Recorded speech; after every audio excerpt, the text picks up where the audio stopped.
Sa iba pang balita, palalawakin ng Department of Social Welfare and Development ang kanilang programa sa pangunguna ni DSWD Secretary Rex Gatchalian, kung saan layong ipaalam sa publiko na hindi lamang assistance to individuals in crisis situations ang kanilang serbisyo. Ayon kay Secretary Gatchalian, layunin ng caravan na ipakilala ang iba't ibang programang makakatulong sa mga Pilipino upang makaahon sa kahirapan. Binigyang diin niya na mas marami pang serbisyong iaalok ang DSWD bukod sa agarang tulong pinansyal. Sinabi rin ng kalihim na alinsunod sa direktiba ni President Bongbong Marcos Jr., patuloy ang pamahalaan sa layuning sugpuin ang kagutuman, kung saan nasa 750,000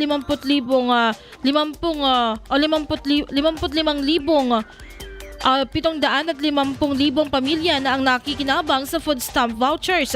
Pinuri naman ni Isabela Governor Rodito T. Albano III ang mabilis sa pagtugon ng DSWD sa pangangailangan ng lalawigan, kabilang ang planong agarang ang pagpapalabas ng pondo para sa mga magsasaka ng mais na naapektuhan ng tagtuyot.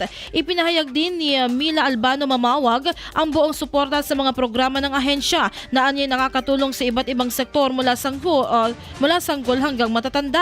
Samantala, patuloy ang pamamahagi ng fuel assistance sa ilalim ng AIX para sa mga driver na pampublikong sasakyan, kung saan makakatanggap ng one-time cash aid na 5,000 pesos ang mga kwalipikadong benepisyaryo na uunahing munang ipatupad sa Metro Manila bago palawakin sa iba pang bahagi ng bansa.